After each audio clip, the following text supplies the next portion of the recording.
'Twas the night after Christmas, and all through the trailer the beer had gone flat and the pizza was staler. The tube socks hung empty, no candy or toys, and I was camped out in my old lazy boy. The kids, they weren't talking to me or my wife. The worst Christmas they said they had had in their life. Well, my wife couldn't argue and neither could I.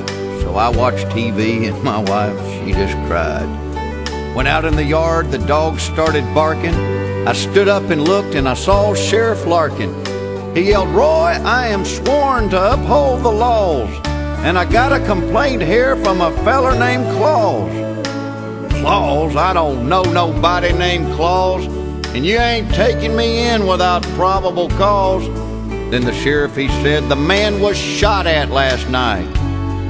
I said, "Well, that might have been me. Just what's he look like?" "Well, he's a jolly old feller with a big beer gut belly that shakes when he laughs like a bowl full of jelly. He sports a long beard and a nose like a cherry." I said, "Sheriff, that sounds like my wife's sister, Sherry." "It's no time for jokes, Roy," the sheriff, he said. "The man I'm describing is dressed all in red. I'm here for the truth now. It's time to come clean. Tell me what you've done and tell me what you've seen."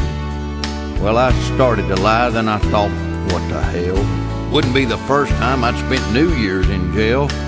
I said, "Sheriff, it happened last night about 10, and I thought that my wife had been drinking again. When she walked in from work, she was white as a ghost. I thought maybe she seen one of them UFOs. But she said a bunch of deer just flown over her head and stopped on the roof of our good neighbor Red." Well, I ran out to look, and the sight made me shudder. A freezer full of venison standing right on Red's gutter. Well, my hands were a-shaking as I grabbed my gun, when out of Red's chimney this feller did run. And slung on his back was a bag overflowing. I thought he's stolen Red's stuff while old Red was out bowling. So I yelled, "Drop it, fat boy, hands up in the air." But he went about his business like he hadn't a care.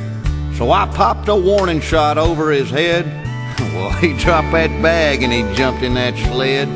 And as he flew off, I heard him extort, "That's assault with intent, Roy. I'll see you in court." Sheriff, I'll tell you this, you put a subpoena on me, I ain't gonna show up. Show up, I'll hole up in the cellar. You'll never root me out of there. So why don't say we just forget all this? Look, we known each other a long time. You just turn the car off, come in, we'll watch wrestling, eat some Easter bunny stew, and talk about how to catch that tooth fairy.